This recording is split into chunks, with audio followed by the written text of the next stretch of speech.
இப்போ அந்த ஒரு பெரிய புகார் புகார் மணி ஏற்கனவே கொடுக்கப்பட்டிருக்கு இங்கே நம்ம மாநகராட்சியில். எதை பற்றினா, நம்ம எம்எல்ஏ வகாப்பு ஒரு இடத்த வந்து காந்தி நகரில் ஒரு நிலத்தை இது பண்ணி அதில் வந்து அப்ரூவல் ஆகாமல் அந்த நிலத்துக்குள்ளே வந்து அவர் வந்து அந்த பாதாள சாக்கடை திட்டத்தை கொண்டு போகிறாங்க, குடிநீர் இணைப்பை கொண்டு போகிறாங்க. அதுக்கு எந்த பணமும் கட்டப்படவில்லை, அப்ரூவல் வாங்காத இடம். மாநகராட்சியில் வந்து எந்த இதுவும் பண்ணலை. அதை ஒரு இப்படி பகிரங்கமாக அதை ஒரு பெரிய இது பண்ணியிருக்காங்க.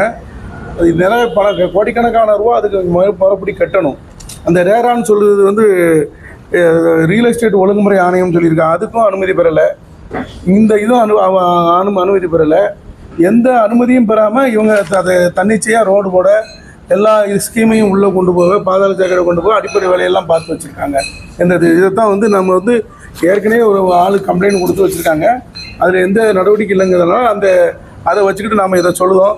அதே மாதிரி இந்த ஜாயிண்ட் ஒன்று சப்ரிஜிஸ்ட்ரார் வந்து இந்த வழிகாட்டு மதிப்பீடு பண்ணாமலே அதையும் ரிஜிஸ்டர் பண்ணியிருக்காரு. பிளாட்டை அப்ரூவல் இல்லாத இடத்துக்கு அவர் ரிஜிஸ்டர் பண்ணியிருக்காரு. பழைய கமிஷனரு சுகபுத்ரா, இந்த ஜாயிண்ட் ஒன்று ரிஜிஸ்ட்ராரு, இந்த மாநகராட்சியினுடைய மேயரு, அதே போல் வகாப்பு, இவங்கள பேர் சேர்ந்து ஒரு சட்டத்திட்டத்துக்கு புறம்பாக சட்டத்துக்கு கட்டுப்படாமல் இந்த வேலைகளை செஞ்சு வச்சுருக்காங்க. இதை வந்து எத்தனையோ மனுக்களை கொடுத்து பார்த்து அது என் கைக்கு வந்து அது ஒரு காப்பி வந்துச்சு. அதை வச்சு நான் வந்து இதை விசாரிச்சதில் இது உண்மைன்னு தான் தெரியுது. இடம் வந்து வகாப்பூரில். ஆமாம், காந்தி நகரில் 3 ஏக்கர் சில்லற. இப்போ பல கோடி ரூபா மதிப்பு.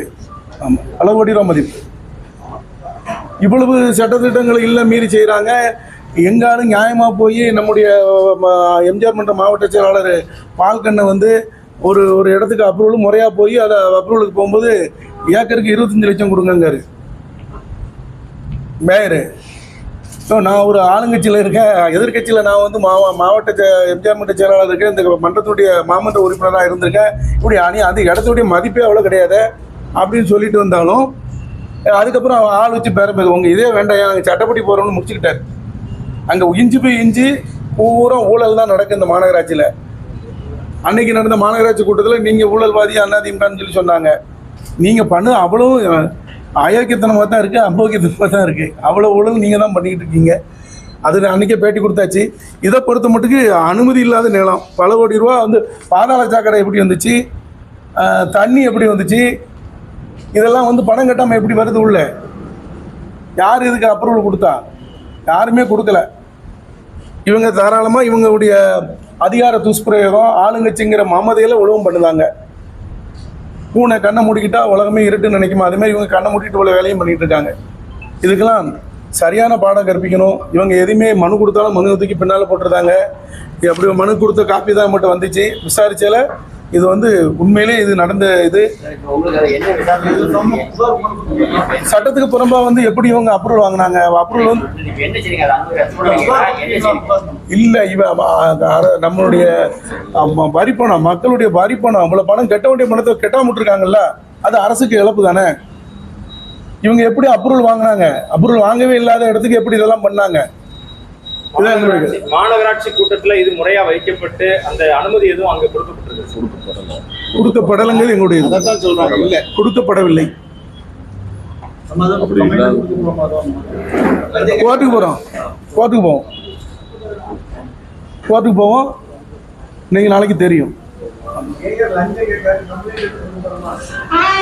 அதை ஓப்பனா சொல்லியாச்சு, இங்கே எல்லாம் சொல்லியாச்சு. இனிமேல் அதை வந்து அவங்க என்னென்னலாம் ஊழல் பண்ணியிருக்காங்கன்னு அவ்வளோத்தையும் எடுத்து 55 பால்லையும் என்ன நடந்திருக்குங்கிறத எடுத்து அது ஒரு பெரிய அளவில் கொண்டு போகணுங்கிறத எடுத்துட்டு அது ஒரு முற்றுகை போராட்டம் மாதிரி பெரிய அளவில் கொண்டு வரணும். தோழமை கட்சிகளோடு இணைஞ்சு எங்களுடைய பொதுச்சாளர் அண்ணன் எடப்பாடி அவரோட ஒப்புதல் பெற்று பெரிய அளவில் போராட்டம் நடத்துங்க தான் காலம் தாழ்த்திக்கிட்டே லேலாகிட்டே இருக்கு எங்களுக்கு. அதனால லேட் ஆகிட்டு இருக்கு. அது பெரிய அளவில் பண்ண போகிறோம். காவல்துறையில் எதுவும் நீதிமன்றம் மூலமாக தான் முதல்ல கேட்கணும். காவல்துறையில் கேட்டு ஒன்றும் அது வந்து அதில் எந்த பிரயோஜனமும் இருக்க மாதிரி எனக்கு தெரியல. நீதிமன்றத்தை தான் அணுக போகிறோம். மாநகராட்சியில் அதிமுக 25 வார்டில் 4 கவுன்சிலர் இருக்காங்க, அதிமுக கவுன்சிலரு. அந்த 4 வார்டுலையும் எந்த திட்டங்களும் நிறைவேற்றப்படலை. இவங்களுடைய இப்படி ஒரு மோசமான இது பண்ணுவாங்கன்னு நாங்கள் நினைக்கவே இல்லை. எல்லாமே மக்கள் தான், மக்களுக்காகத்தான் அந்த வரி பணம் வாங்குறாங்க, எல்லாம் செய்கிறாங்க. 3 முறை வரியை கூட்டியிருக்காங்க. ஆனால் மக்களுடைய தேவைகளை இவங்க பூர்த்தி பண்ணி கொடுக்கறது இல்லை. இந்த கவுன்சிலர்களுடைய எந்த மனுவையும் ஏற்கப்படவில்லை. இவங்களை செவி சாய்க்கவே கிடையாது. எதையாவது பேசி வெளியே அனுப்பிடுறாங்க. இதுல வந்து ஒரு ஒரு முற்றுகை போராட்டங்கிற மாதிரி முதலமைச்சர் எங்களுடைய பொதுச்செயலாளர்கிட்ட சொல்லிட்டு தோழமை கட்சிகளோட கலந்து செஞ்சு இது பெரிய அளவுல பண்ணலாம், இதுக்கு தீர்வு வராது. ஆமா ஆமா ஆமா கண்டிப்பா கண்டிப்பா உங்களை எல்லாத்தையும் கொண்டு காட்டி அதனோட நிலையை சொல்லி இதை கண்டிப்பா பண்ணணுங்கிறது போராட்டம் நடத்தும் போது இது உறுதியா நான் ஒவ்வொரு முறையும் சொல்லிட்டு வரோம். ஆனா அவங்க அதை வந்து இந்த காலத்துல வாங்கி இந்த காலத்துல விட்டுருந்தாங்க. எதுவுமே அது ரொம்ப எங்க மனசுக்குள்ள இருக்கிறது பூராமே இந்த உணவுகள் வந்து ஏழை எளிய மக்கள் வந்து 1 ரூபாய்க்கு இட்லி, 5 ரூபாய்க்கு சாம்பார் சாதம், 3 ரூபாய்க்கு தயிர் சாதம்னு சாப்பிட்டுக்கிட்டு 10 ரூபா இருந்தா போதும் அவன் வயிற்று பசி ஆத்திட்டு போறான். அதே இவங்க வந்து ஒரு தன்னார்வலர் மூலமாவது யார் மூலமாவது அதை பண்ணலாம், பெரிய செலவே வராது. நாங்க கிட்டத்தட்ட 3-4 மாசம் அதுக்கு 3 வேளையும் சாப்பாடு போட்டோம். மிஞ்சி மிஞ்சி போனா ஒரு கணக்கு பார்த்தா வந்து ரொம்ப ரொம்ப கம்மி தான். ஒரு ஒரு ஒரு கோடி ரூபா 1 கோடி சொல்லி செலவு வந்துச்சு. ஆனா ஒரு நல்ல அரசாங்கம் நினைச்சா அதை விட கம்மியா நல்லா பண்ணலாம். பண்ண மாட்டேங்காங்க, எதுவுமே செய்ய மாட்டேங்காங்க. சார் சொன்ன மாதிரி அது அப்படியே தான் இருக்கு. அது அதனுடைய எண்ணிக்கை தான், கூட்டவும் இல்லை குறையவும் இல்லை. அதை செயல்படுத்துதல வந்து செயல்படுத்தாம முடக்கி போட்டாங்க. அது சாப்பிட வர முடியாத அளவுக்கு ஆக்கிட்டாங்க.